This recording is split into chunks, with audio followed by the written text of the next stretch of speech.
नमस्कार दोस्तों, स्वागत है आप सभी का हमारे चैनल पर। तो बहुत समय पहले की बात है जब रामू नामक एक आदमी अपनी ससुराल मेहमानी के लिए आचा और मेहमान बनकर रहने लगा। जब इस प्रकार रहते हुए उसे बहुत दिन व्यतीत हो गए तो एक बुधवार के दिन उसने अपने ससुर से विदाई मांगी और कहा कि मैंने आपके यहाँ इतने दिन मेहमान के रूप में व्यतीत किए हैं, अब आप मुझे घर जाने की आज्ञा दें। परंतु उसके ससुर ने कहा, हम आज कैसे भेज दें, आज तो बुधवार है, इसलिए आज भगवान का व्रत एवं पूजा होती है, इसलिए आज तो विदाई नहीं हो सकती। हाँ, कल अवश्य कर देंगे। फिर तो ससुर की ऐसी बातों को सुनकर भी उसने ना माना और जबरदस्ती बार बार आग्रह करने लगा। तब ससुर ने दामाद रामू को पुत्री सहित विदा कर दिया।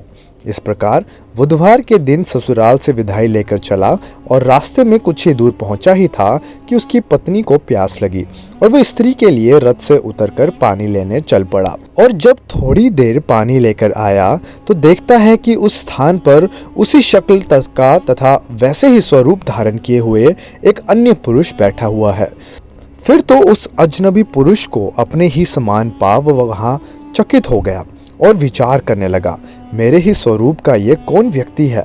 ऐसा विचार कर क्रोध होते हुए रामू ने उस व्यक्ति से पूछा कि तुम कौन व्यक्ति हो जो मेरी अनुपस्थिति में मेरी पत्नी के समीप रथ में बैठे हो।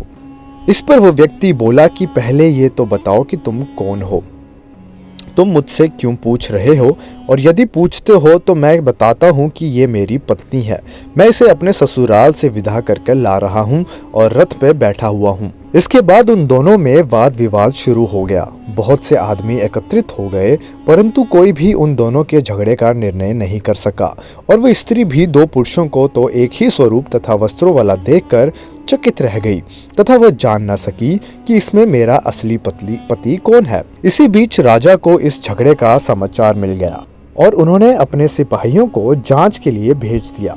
फिर तो राजा के सिपाहियों ने रामू को पकड़ लिया और राजा के पास ले आए।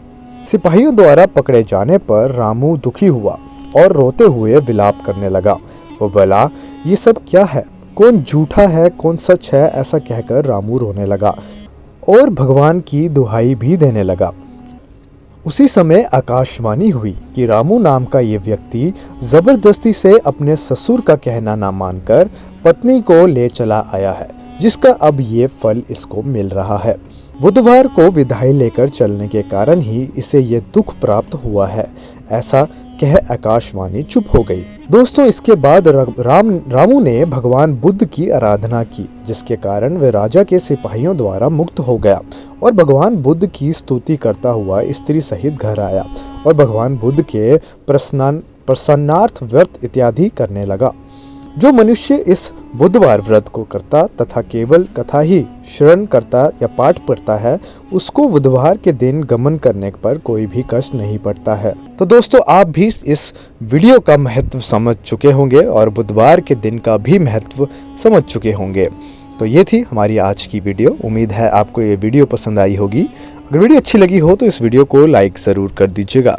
मैं मिलूंगा अब आपको अगले वीडियो पे, तब तक के लिए नमस्कार।